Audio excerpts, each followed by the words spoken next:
Thank you, Mr. Speaker. Good job. Resuming debate, the honourable member for Ottawa West Nepean. Thank you, Mr. Speaker. The Arms Trade Treaty is an important treaty which sets high common standards for export controls and seeks to prevent the illicit trade in and diversion of arms. Our government is committed to acceding to the treaty and doing so in a manner which meets the requirements of the treaty and the expectations of Canadians and our friends and allies in the international community. This legislation, Bill C-47, is required in order for Canada to accede to the Arms Trade Treaty.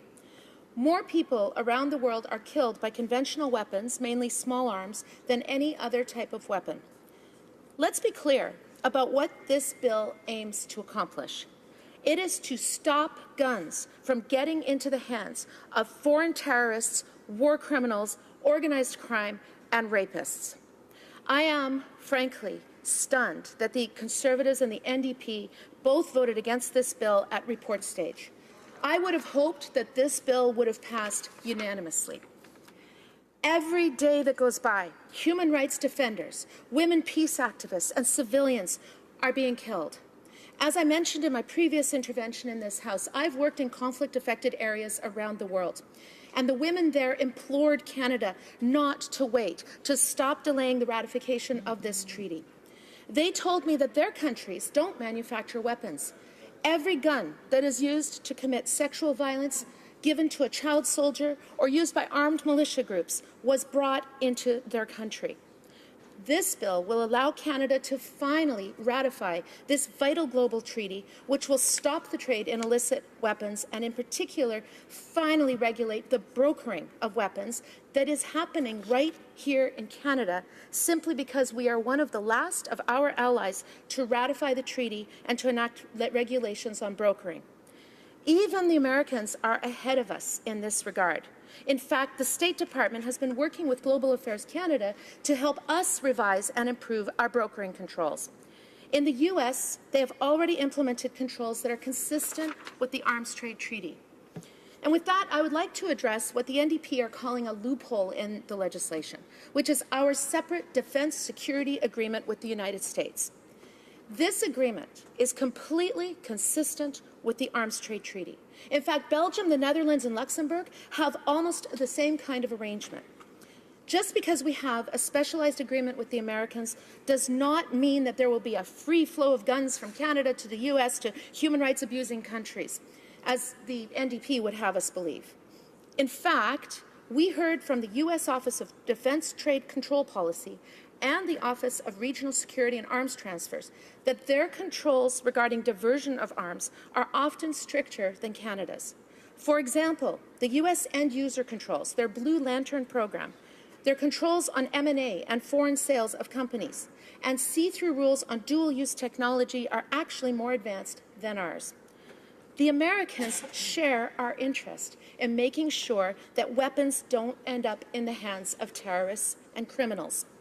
So for the NDP to use this as an excuse to actually vote against this legislation is, to me, more rooted in partisanship than in an actual desire to see innocent civilian lives being saved around the world, especially since our committee worked so well together and actually passed some very substantive amendments to the bill at committee stage. And let me address what the NDP was saying about going back to the drawing board. The fact is that we need Bill C-47, especially the brokering controls that are contained within it, in order to be able to accede to the Arms Trade Treaty. So if you vote against the bill, you are in essence voting against the Arms Trade Treaty because you need the bill in order to accede to the treaty. So I also would like to point out that the treaty, once Canada adheres to the treaty, it is binding on Canada.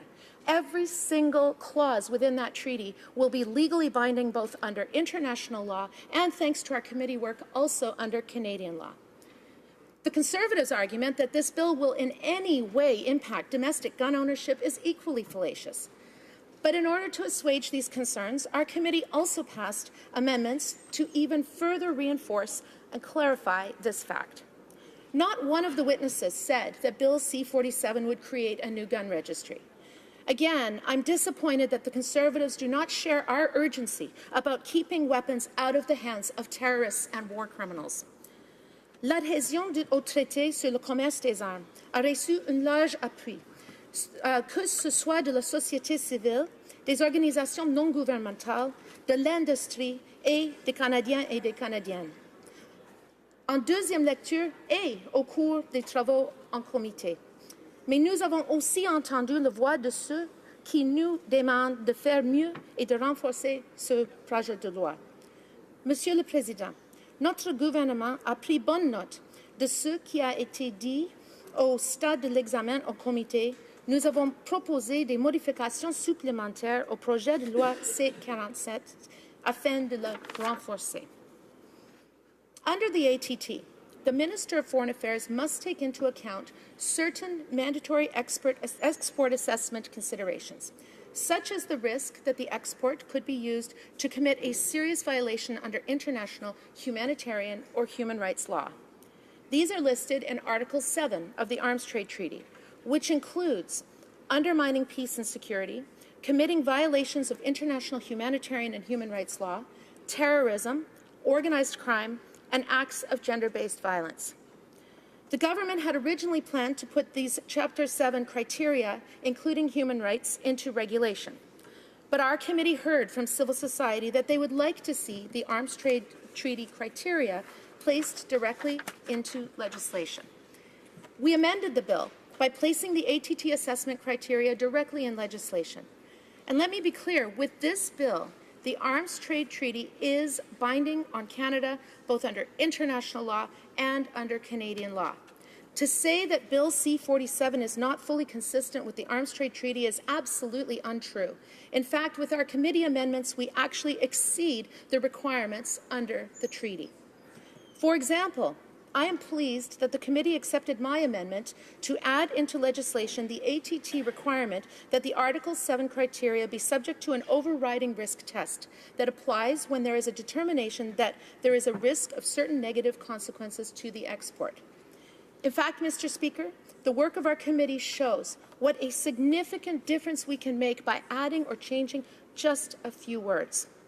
We amended the bill to add the words substantial risk, meaning that rather than the minister determining whether there is conclusive evidence that a certain arms export is being used for human rights abuses, now the minister must determine if there is a substantial risk of such abuses, which is much broader. Even more importantly, we propose that the wording be changed from may to shall. One single word change that is going to make a tremendous difference. It now says that the Minister of Foreign Affairs shall take into account all of the assessment criteria before issuing an export permit, as opposed to the more enabling may take into account. Again, this is an indication of the tremendous work of our committee. Cette modification impose à la ministre une obligation qui n'existe pas dans le régime actuel. Cela signifie que le gouvernement ne permettrait pas l'exportation d'une marchandise contrôlée s'il existait un risque substantiel qu'elle puisse être utilisée pour porter atteinte aux droits de la personne. Dans la version renforcée du projet de loi C-47, la ministre des Affaires étrangères serait tenue de s'assurer que nous sommes très confiants que cette marchandise contrôlée ne servira pas à porter atteinte aux droits de la personne. Mr. Speaker, to our knowledge, Canada will be the only country among our key allies to place the ATT risk test in domestic legislation.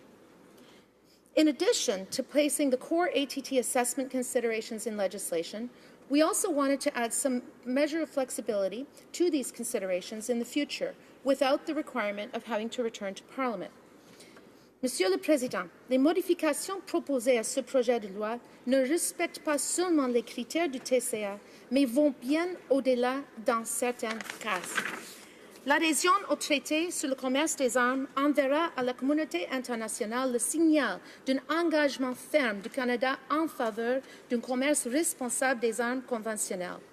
The fact that we are going above and beyond the minimum requirements of the treaty in a number of areas demonstrates we are fully fulfilling an additional challenge that we have set for ourselves to do even better. J'entends bien poursuivre le travail avec mes collègues de cette Chambre sur cet important projet de loi afin de mettre finalement en place les mesures dont le Canada a besoin pour adhérer au traité sur le commerce des armes. Merci.